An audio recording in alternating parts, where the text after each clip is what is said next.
the human's always the big spongy bag of marinara that makes mistakes and goes up against time and pressure and heat. We're testing at the racetrack with our model and our actual driver and the race engineer and the data guy. And we're at the racetrack, but with a bunch of advantages. They can go, yeah, that was better.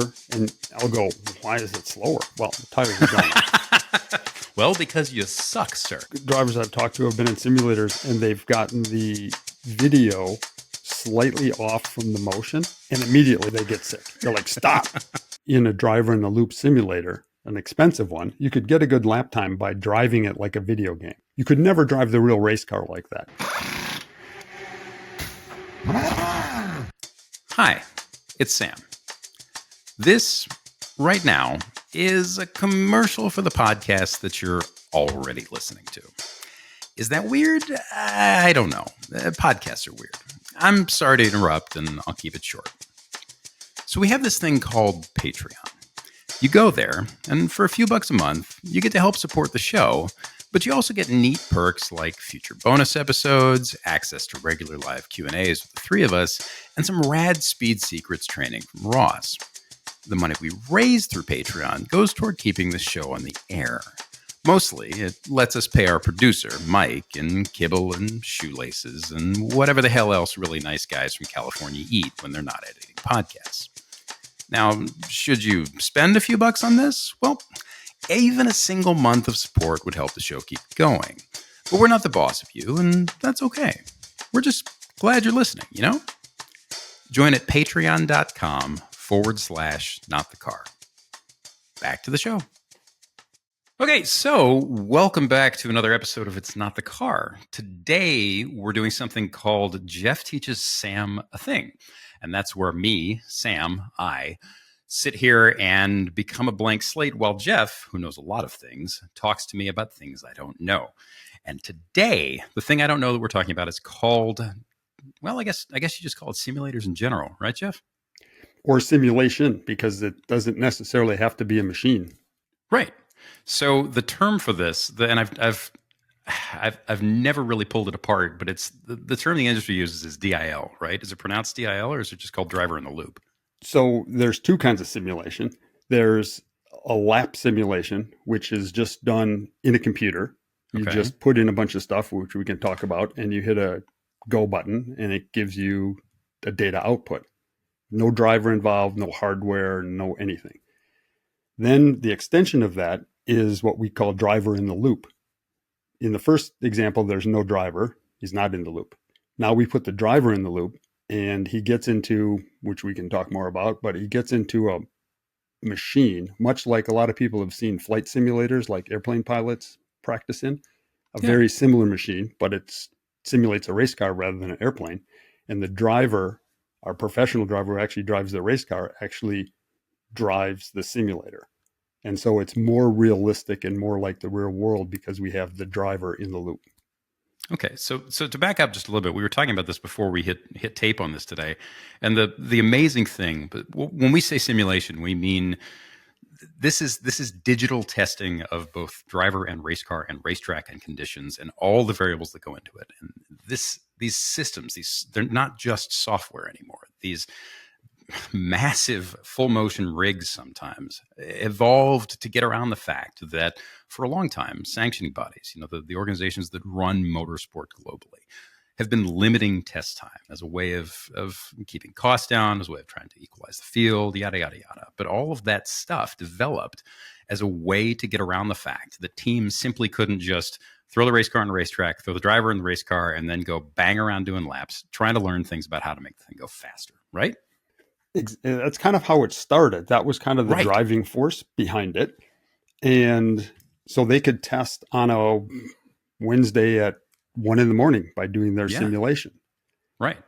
What I think maybe was a little bit of a surprise is that it turned out that as the simulations got better and better and better, and the computer models of the race cars got better and better, it turned out to actually be more efficient than actual on-track testing, more accurate, much quicker to get answers, and less risky.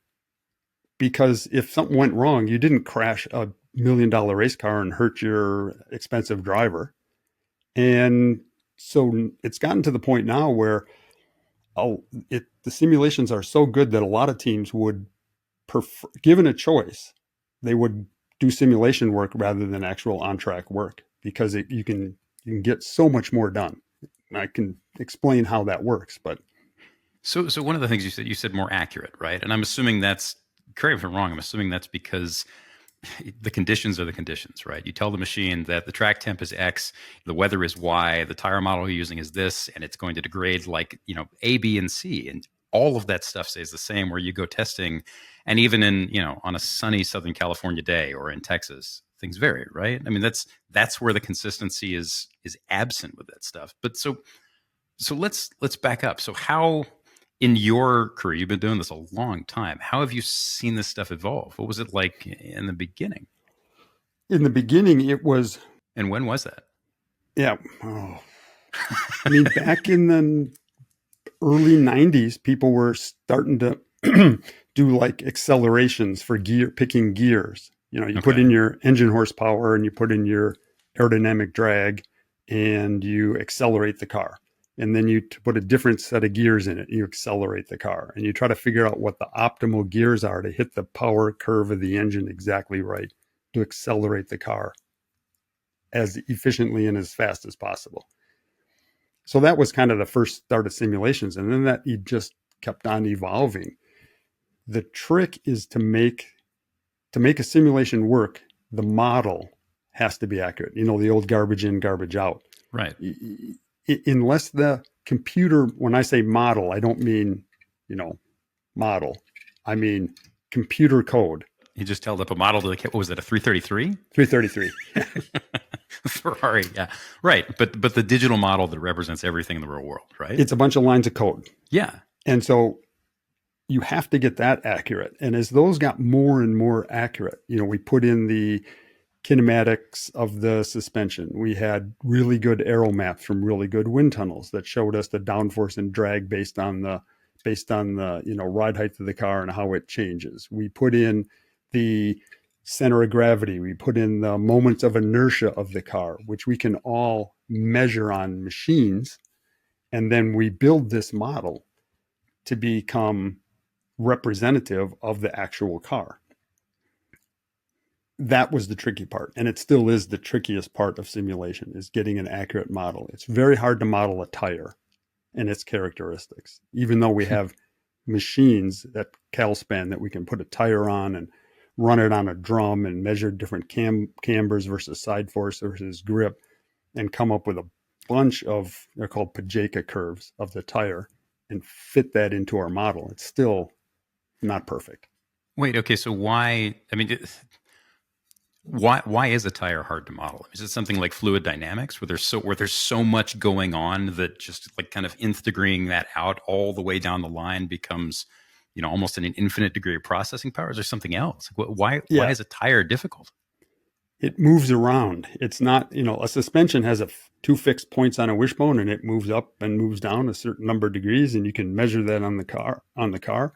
A tire goes through temperature ranges, and the grip characteristics change tremendously by temperature. And I don't mean temperature of just the track, but the micro temperature of the small parts of the tire as it's loaded. And that changes as you turn into a corner. The camber changes, the slip angle changes, the load changes, and God, that makes sense. The grip of the surface changes, right? Because it's not the same asphalt, the same smoothness. And so to come up with a grip number for what the tire can produce at any one time is really hard. So what we do, it's impossible is what it really is. But what we do is you try to get as close as possible.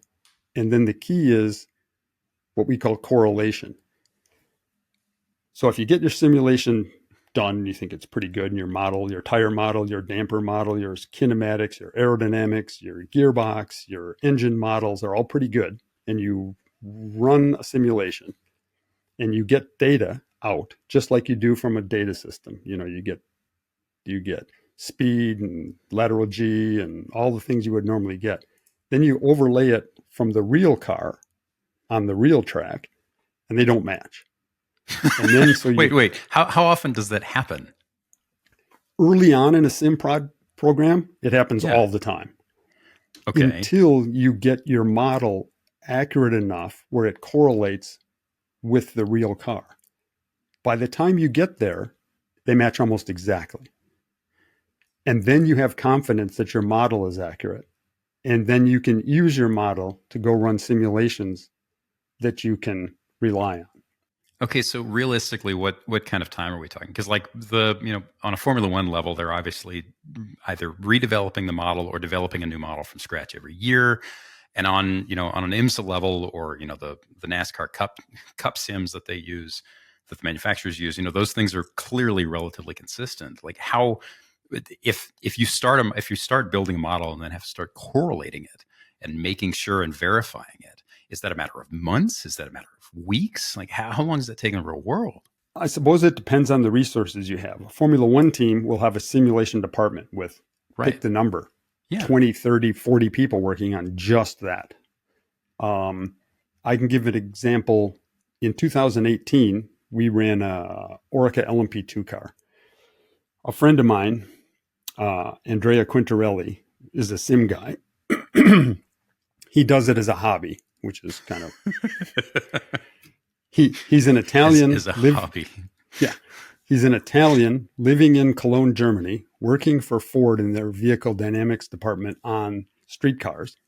And as a hobby, he took up simulation. Writing them, evolving them, building, what part of it was he? Well, he was into simulation, trying to simulate race cars and stuff like that. And I think some of it may have been driven by some of the video games and stuff. Okay. But he got to the point where there's some commercially available simulation software you can buy. So then it does all the hard work. You put in your model, you put in, the things you know about your car and into this simulation software, and it runs the lap for you. Okay. Andrea was like, yeah, I don't think that's very good. So he wrote his own software to make the simulation work.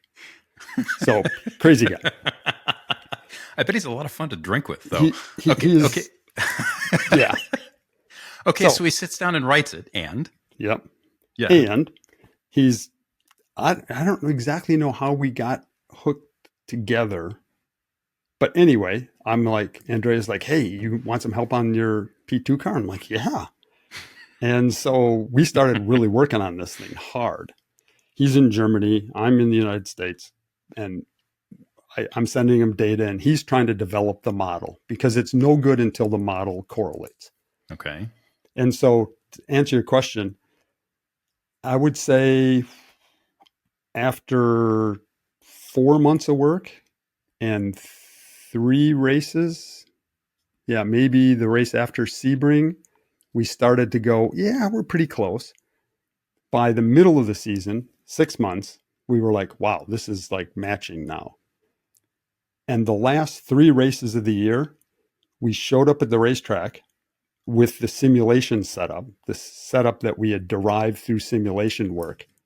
And I don't think we changed a spring, a wing, or a damper setting from what we unloaded with based on the simulation. You're kidding. From thing that Italian man in Germany across an ocean wrote in his spare time? Yeah. Go ahead. We used it like we would test. So like we're going to pick the track, Road America. I kind of know what we're going to be up against. I know what a basic setup. I send that to Andrea.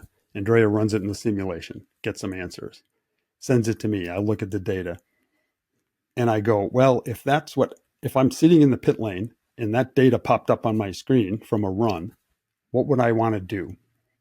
I think stiffer front springs, but maybe stiffer front shocks, or maybe just a little more front downforce. I'm not sure. Andrea, run all 3 of these in the simulation, and he'll run all 3, and we'll go, oh yeah, stiffer front springs work.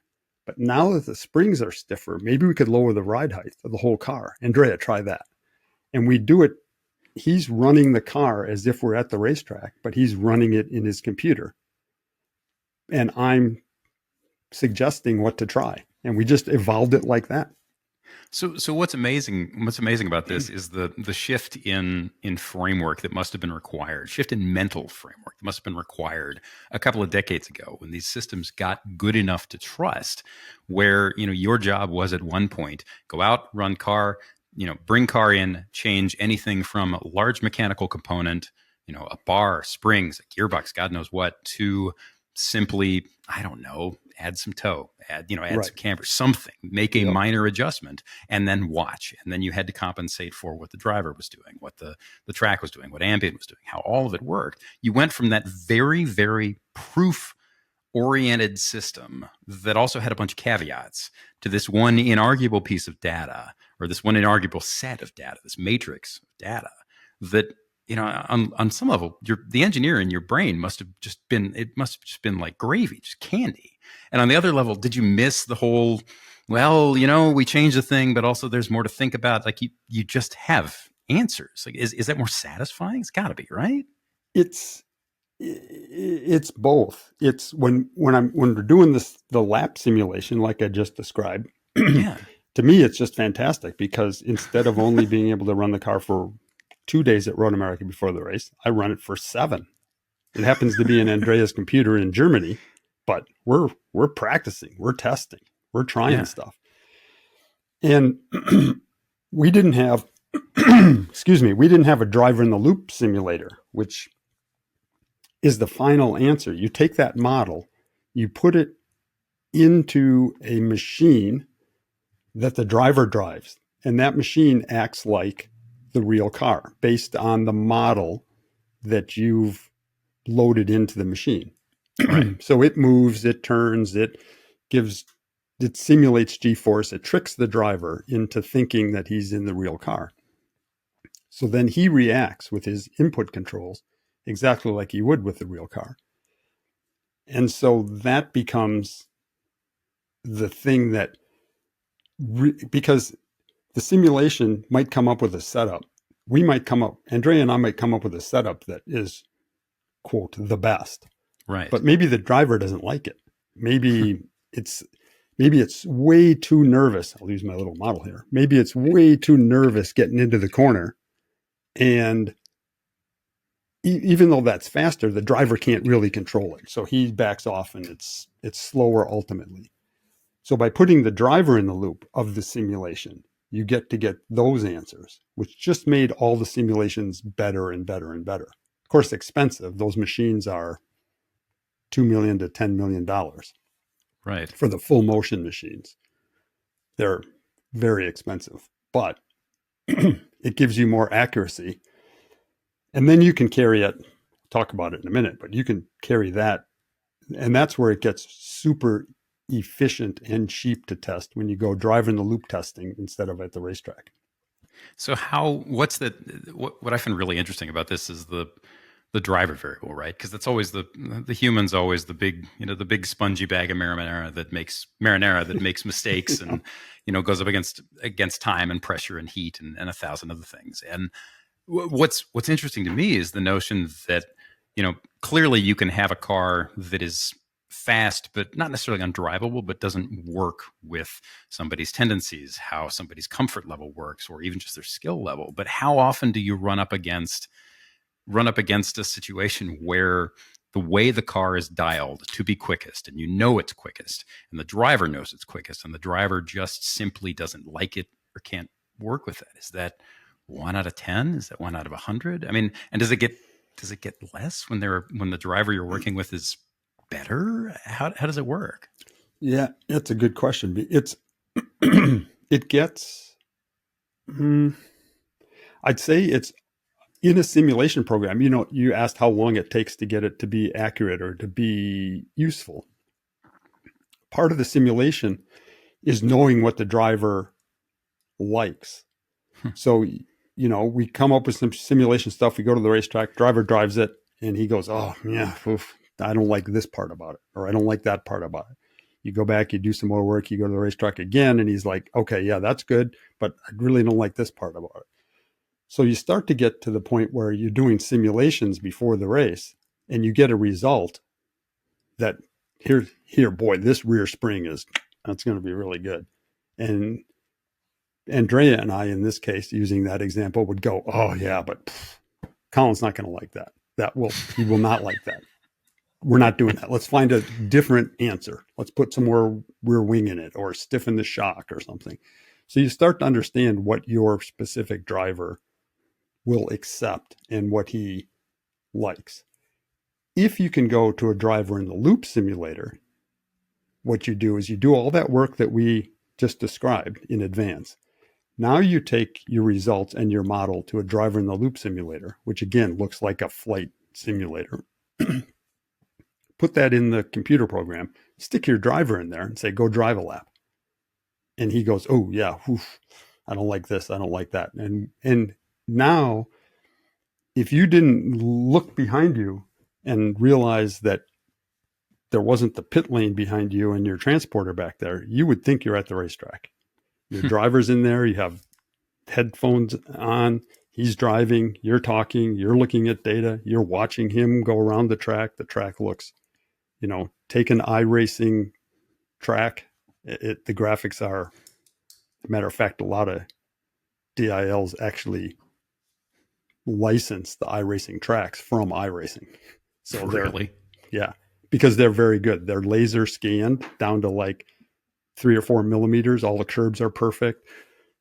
All the signs and the trees and everything that drivers use for queuing for breakpoints and everything are perfect. So we're testing at the racetrack with our model and our actual driver and the race engineer and the data guy. And we're at the racetrack, but with a bunch of advantages. Like, I'll just give an example. You mentioned it before. Go to the racetrack, you start a real racetrack, you test, and you go do 10 laps. Driver says, I don't like this part about it. So you make a change. He does 4 more laps. He goes, yeah, I think it's better. And you try one more change and he goes, yeah, it might be better, but I think the tires are going off. Maybe it's not better. Maybe it is better, but the tires are worse. So I'm not sure. And now you're like, oh man, what is it? Wait.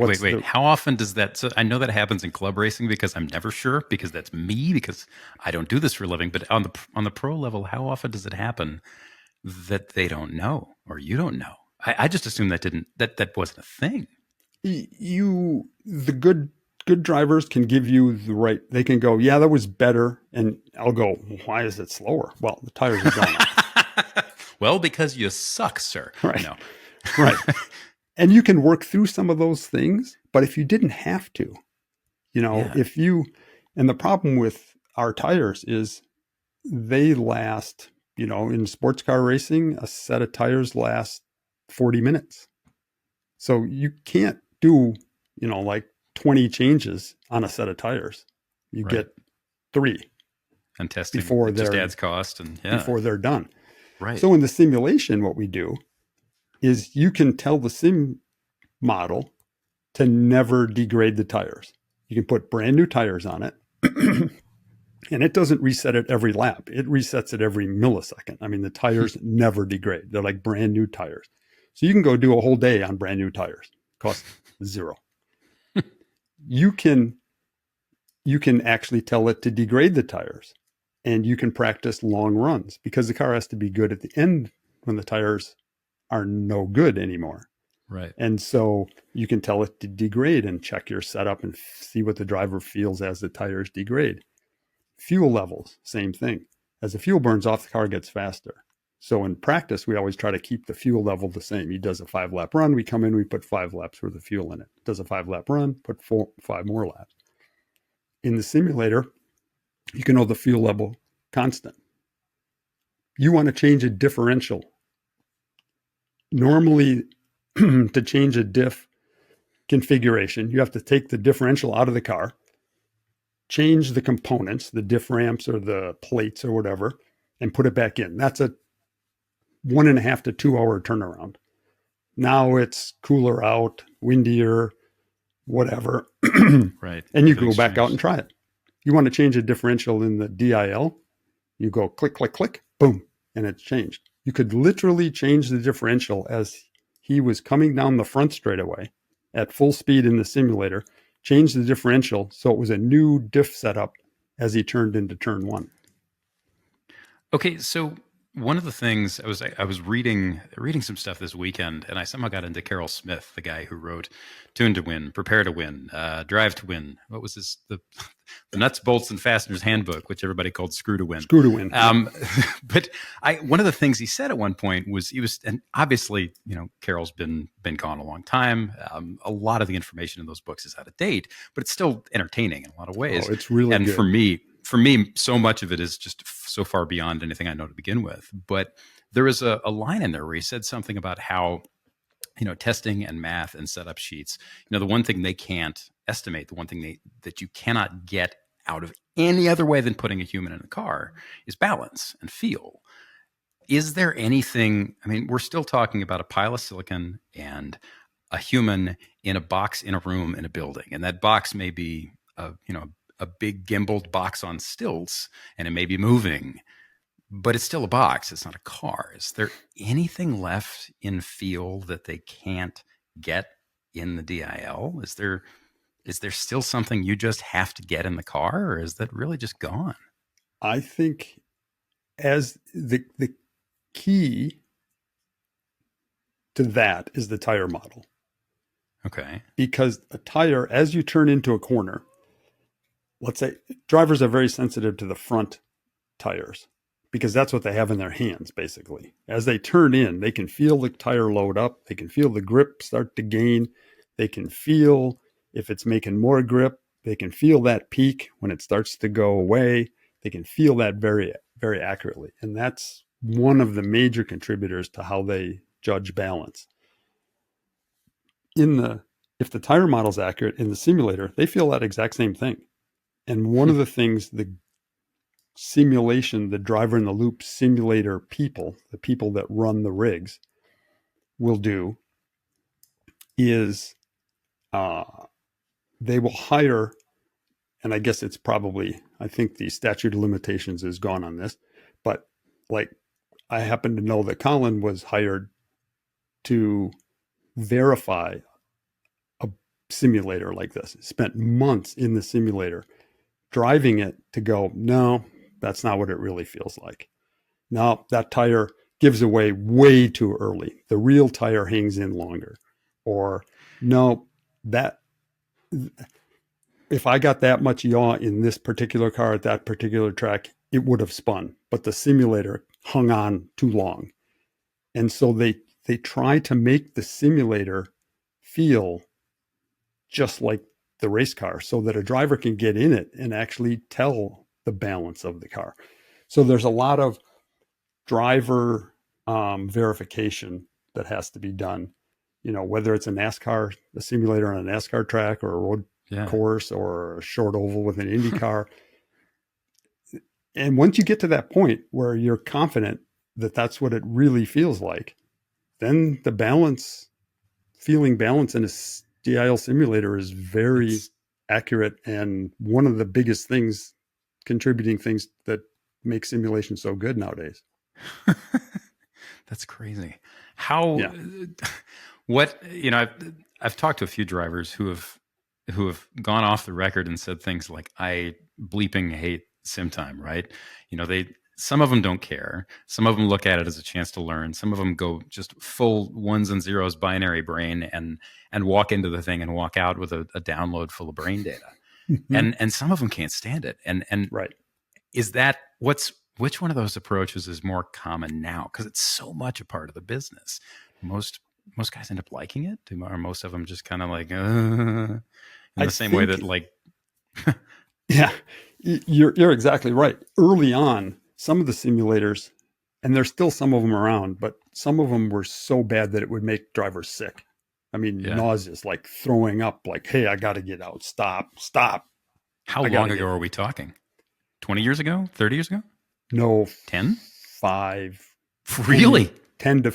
And there's still some of those simulators around. Really?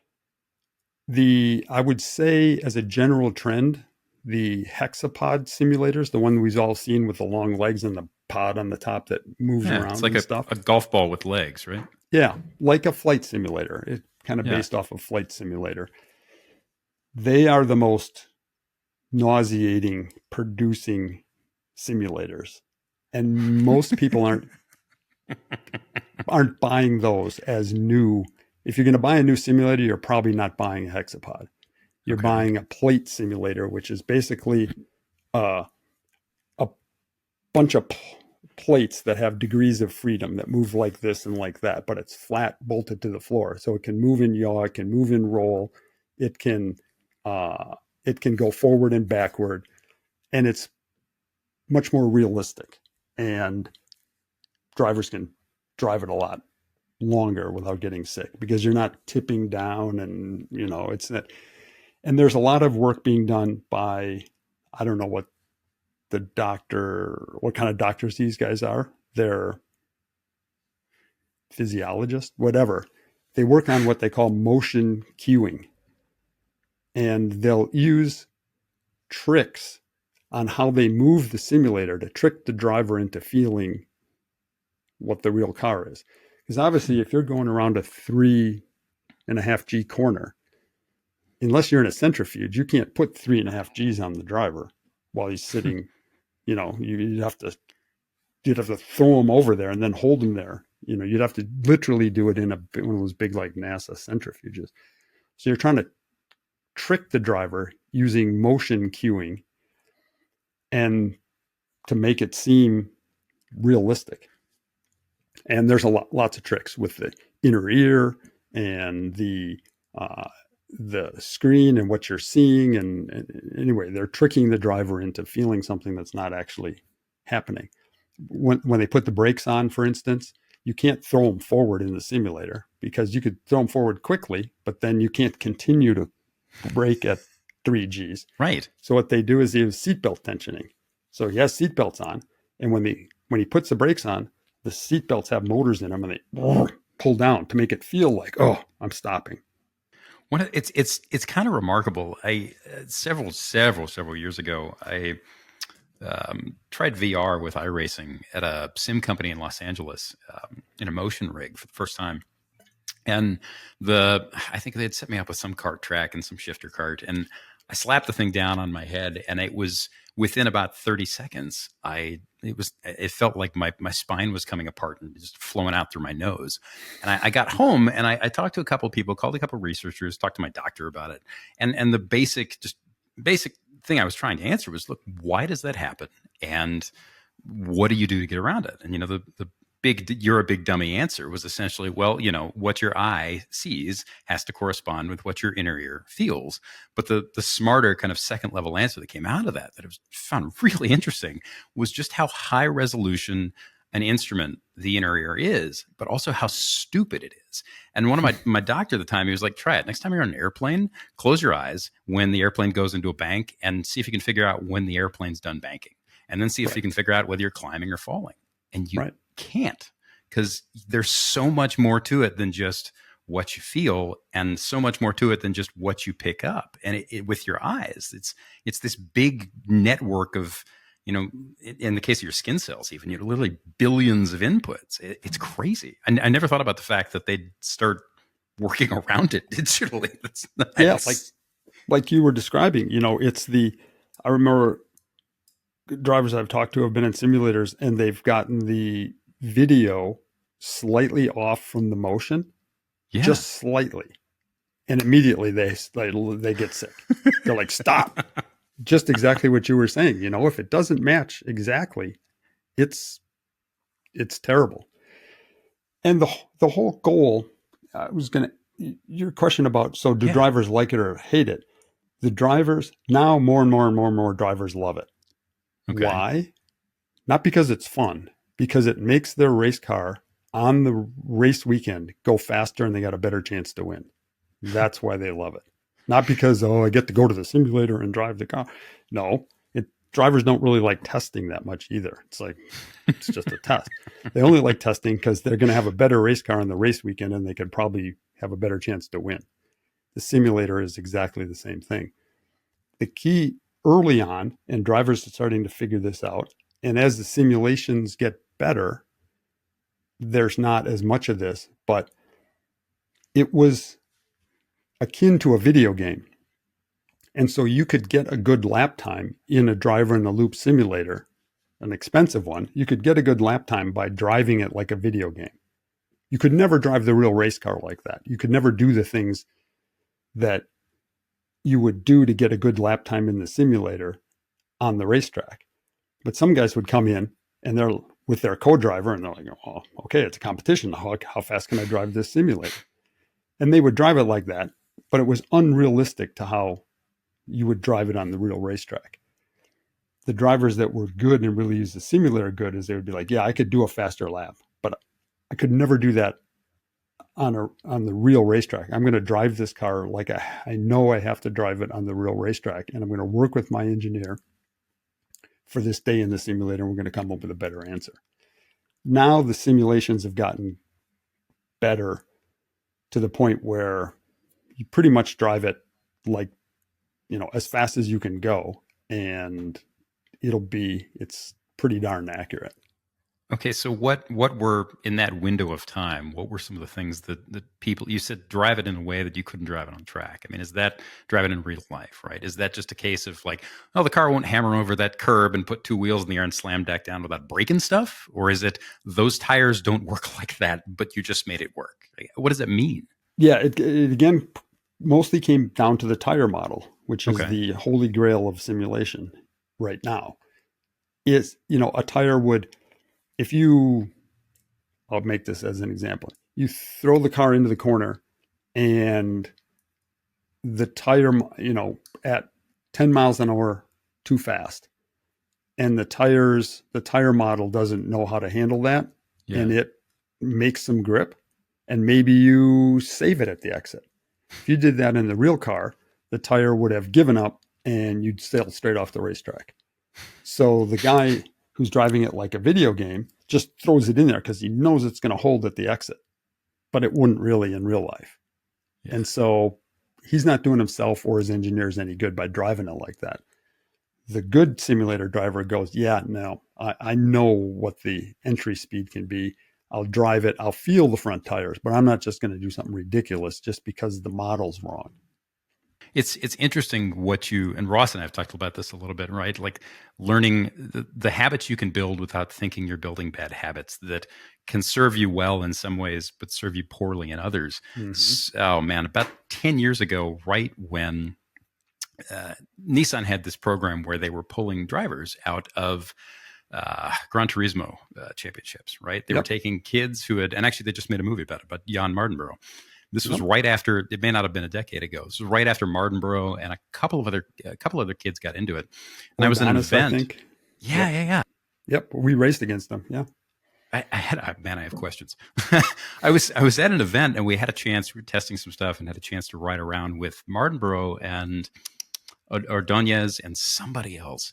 But what I found really interesting, this was early in their curve before they had spent a lot of time in real sheet metal. What I found really interesting about it was at that point, like they were clearly quick, but their inputs, the small little brushes between one state and the next were binary. And they weren't binary in the case of like on off. It was where a transition would be rheostated for the last 2%. That last 2% might just be, boom, shut, gone. Right. And that's obviously the stuff that you develop with time and you can't get out of Gran Turismo. But it leads me to this other, you mentioned iRacing earlier. If iRacing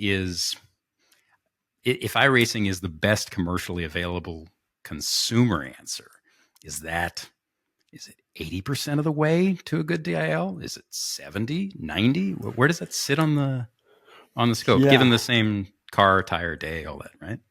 That's a good question. I'll answer it. I'll say this. Most pro drivers who are going to a new track that they've never been to will today use iRacing to learn that track. It's that good. It's good enough to learn the speed of the corner, the curbs, how much curb you can take, the flow of the track. It's, simple, dumb things like the pit lane and how tight the entry is and getting down pit lane. And I mean, drivers will use that a lot to get to learn a new track. Where the problem comes in is the models again. iRacing isn't going to spend millions of dollars to develop a tire model for their IndyCar and then another $1 million to develop a Goodyear model for the WEC P2 car and another $1 million to develop the Michelin tire model for the, IMSA P2 car. It's just too expensive. So they use a generic model and they do correlations. We talked about correlations. I've been asked for, from iRacing, can I get some data, some real data from one of your cars? Because they want to match it to theirs. And then they'll tweak their model, maybe not accurately represent the exact kinematics, but they're like, wow, our model is always 5% under on grip. So they just turn their grip up on that tire and make it kind of more match the real thing. So from a driving standpoint, I'd say it's pretty good. From an engineering standpoint, to use iRacing to go change a spring or a bar or a wing, yeah, it's fun, but you wouldn't waste your time. That was a pretty great face you made right there. You was just kind of like, yeah. So, but I'm assuming I think I know this. I mean, like I can Stone Age see this with what little I know. The fundamentals are the same, right? So if you got on a live stream with me and you sat there and you watched, and I'm lapping someplace in some Miata or some God knows what, and you say, okay, what's it doing? And I say this, and you say, all right, try more bar, a little less rebound, blah blah blah. I do that. The reactions will still be as they should be in real life, right? Exactly. Okay. And that's what's cool about it. Yeah, it's the direction, and I mean, if you want to be a race engineer and you want to learn how some of that stuff works, iRacing is a great way to go try that stuff. What it's not going to tell you, if you go iRacing in an Orica LMP2 car and you have a certain bar in front anti-roll bar in at Sebring and you change to a stiffer one, I wouldn't go to the real racetrack and go, oh, this is the bar to run. In the simulations like we're talking about, yes, you can get that. But if you want to know the direction, if you want to go, okay, well, you could go stiffer front anti-roll bar, stiffer compression dampening, or stiffer front springs. I wonder what effect those have. You could go in iRacing and try all three of those, and the feel that you get will be representative of what you would get if you did that in the real car, which is pretty amazing. Is there anything else that is not similarly difficult, but is the same kind of difficult problem as the tire model? Like you mentioned a P2 car. So is aero modeling in traffic and aero modeling in weather, is that a complex problem, or is that just something that, and iRacing is like the real world and the Sims solved that long ago and blah, blah, blah? So the aero, getting the correct, accurate information to build the model is what's hard. We talked about tires a lot. Yeah. With the aero maps, and the aero map is just the drag and downforce the car makes at different attitudes, ride heights, yaw angles. So it's a map that tells you how the car responds aerodynamically. Those are pretty accurate now with the full ground plane, full scale rolling road wind tunnels we have, and the CFD, which is just basically a simulated wind tunnel. CFD is simulation. It's aerodynamic simulation. With those two tools being as accurate as they are now, the aero model of a simulation is really good. iRacing obviously doesn't have access to that level of data because the race car manufacturers don't want to release their aero data. That's right. Right. So the race car manufacturers that are doing the simulation have that for their driver in the loop high dollar simulation. iRacing has something less than that, but still pretty darn good. And so that's pretty accurate. The engine power is pretty simple. Gearbox stuff. Efficiencies are a little hard to gauge. Okay, you have a 500 horsepower engine, but how much really gets to the rear axle through drag loss through the gearbox and clutch and stuff like that. It doesn't model like temperatures very good, oil temperature, gearbox temperature, engine oil temperature, that changes the power output. Obviously, we model that pretty accurately in the expensive simulation, but it is amazingly good. I'll go back to our deal that we were doing with Andrea back in 2018. We didn't have driver in the loop simulation. I mean, we were doing this. We were a little privateer team with a guy in Germany helping us out for free. And he had his like an iRacing rig. He used R Factor, which is like an iRacing kind of thing. And he was able to put the model that him and I had developed for the LMP2 car into R Factor. And then he would drive it in his living room in Germany. Good thing about Andrea, he was like a top Italian go-kart racer in his days. Of course he was, because he's apparently very good at literally everything. Yeah, he is. He did this in his spare time. Why not? Yeah. Sure. And so he's the first to admit he wasn't going to be a pro race car driver, but he did know about driving, Okay. To be a good Italian go-kart racer, there's a lot of Italian go-kart racers, and to be a good one, I'd imagine it's a pretty tall peak. Yeah. Right. So he would start to drive the car on his simulator to try to get some of that driver in the loop feel. And it wasn't full motion. It was just like you or I would have in our living room to go iRacing with. But then he started studying Colin's in-car video and his comments and started to try to drive like Colin. Really? And he started toward the end of the program, he started to go, yep, Colin's not going to like that, or that won't work. Or wait, what? Seriously? Yeah. How close was he to, was he right? I would say more than 50% of the time he was right. You're kidding. Yeah. God, that's incredible. Yeah. I mean, not 100% of the time, but still it made our simulation more accurate, because he would drive it then and go, yeah, no. And he would try to drive the tracks like Colin drove it, turn in at those points and try to mimic that. And again, he's not a pro driver. And, we're talking a little privateer team in 2018 up against all the factories who had much more than we did. And we were just kind of doing this on our own. My point is, the big time simulation is way beyond that, but it wasn't out of reach for us, and it was super valuable. I mean, we wouldn't have done as good as we did that year. Nearly won the championship against all the factories. So, and that was a big part of it. How often? So if F1 teams literally during the race weekend will have somebody back at home running the sim every minute, trying setup things and changing things and contingencies.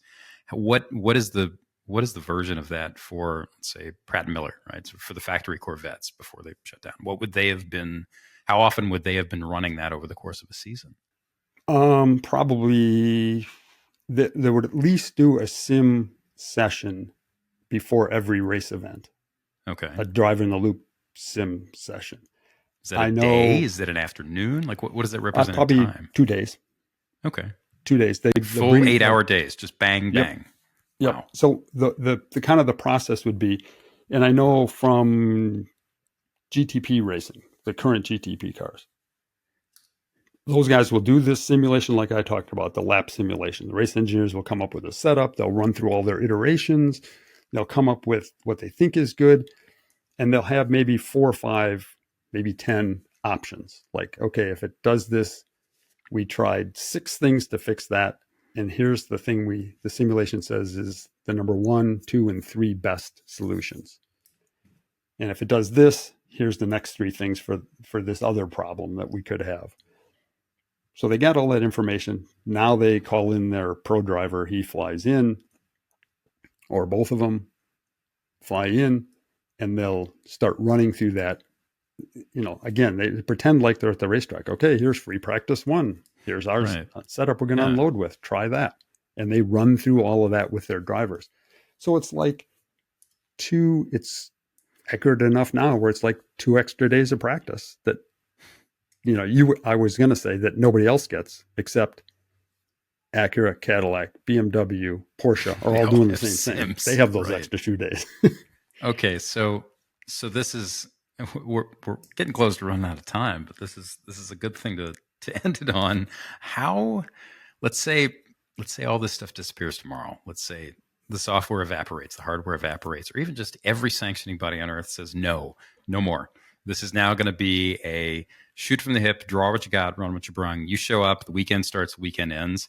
Sims are illegal. And somehow they figure out a way to make that happen, right? Set aside the fact that people could probably cheat it up through 1,000 ways. Does the sport get better or worse? Ooh. And I realize better is a loaded term, right? So it gets better from a spectator standpoint, way different. Engineering. Yeah. It gets way different. How does it change, A, in a sentence, and B, do you get more or less interested in it? Wow. Nobody's asked me that. They've asked me about data systems in a similar way. What happens if they ban data systems? And I've always said, awesome. That'd be great. I would go back to just me and the driver talking about it. So I guess by extension, the same answer is, I think that would be pretty cool. It's no simulation. All right. It's the driver and the engineer, and we have no data, no simulation, nothing. It's just all you can do is talk to me, and we're going to try to make a change based on that. Does it help the sport because at that point things will ultimately tilt back toward, you can solve that with money, right? If you don't have access to digital testing, you can do real testing, and then everybody spends more money. And I guess the question is there, what I really want to see is just, I want to see all the best people in the world thinking on their feet, and all the best athletes working with only what they have, and all of that kind of pressure cooker go off, but it's unrealistic, right? It'd be so cool for a minute. I think it must be kind of like being a fighter pilot, right? Yeah. A fighter pilot in World War II had certain tools to try to shoot the other guy down. Right. A current fighter pilot has different tools, but they're still the best fighter pilot in the Navy. Right. There's like there was in World War II. He's doing a lot of different things than the World War II guy did, but he still does it better than anybody else. And that's the goal, right? And it's the same here. We have different tools now. Simulation is now a tool. Now a driver can't just go out and rip off a lap and be the hero. He's got to spend 2 days in the simulator to get his car good so that he can beat the other guy. And then he knows from the simulator that, oh, that's okay because we worked on the simulation to be really good the last 10 laps of this tire run. He's a little quicker than me now, but I know what I got from the simulator on the last 10 laps. All I got to do is hang with him here, and I'll be able to beat him at the end of the race. And he learned that through the simulation, which he wouldn't have before. So it's still, luckily, it's still humans against humans. It's just a different set of conditions, just like the fighter pilots. Is there anything that when all this stuff happened, when it first became clear what it could do, right? Whether that was a decade ago or 30 years ago, whenever Jeff Brown woke up and said, oh, hell, we can do this. Was there something that you thought, oh yeah, and we're going to be able to do this and that's going to be great. And that just ended up not being part of it? Was there some chunk of it that just like, we are never going to need to know how X does Y. And I can't believe I thought we did. Like, did that happen? Yeah. The thing that I thought was going to be great was that I needed to figure out how I could get this faster than the next guy and use it more before he caught up. And what happened was the next guy was thinking the exact same thing. So it kind of paralleled and it just ramped up. It just escalated the whole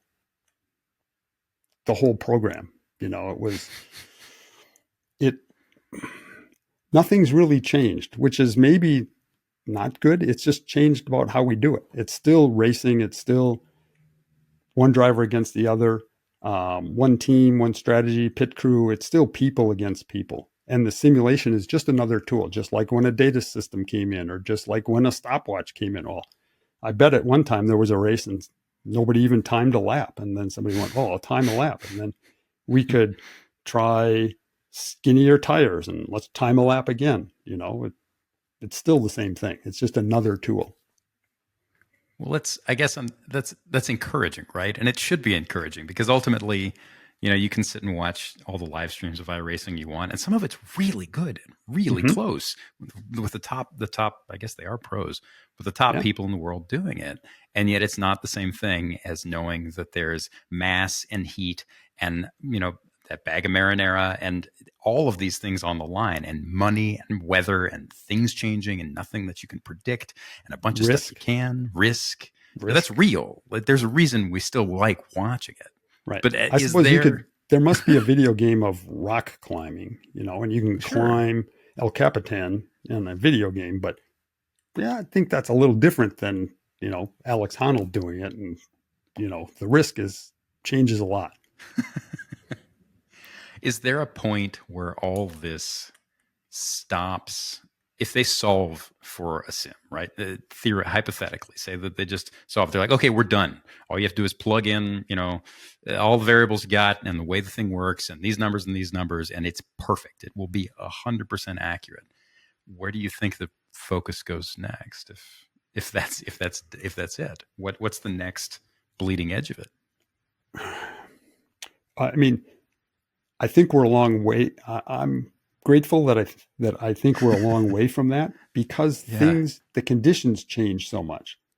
The wind direction, the shade in one corner and hot in the next corner, rain, humidity, air density, all of that. And then drivers' motivation, how they feel, how they, all the human aspects of it.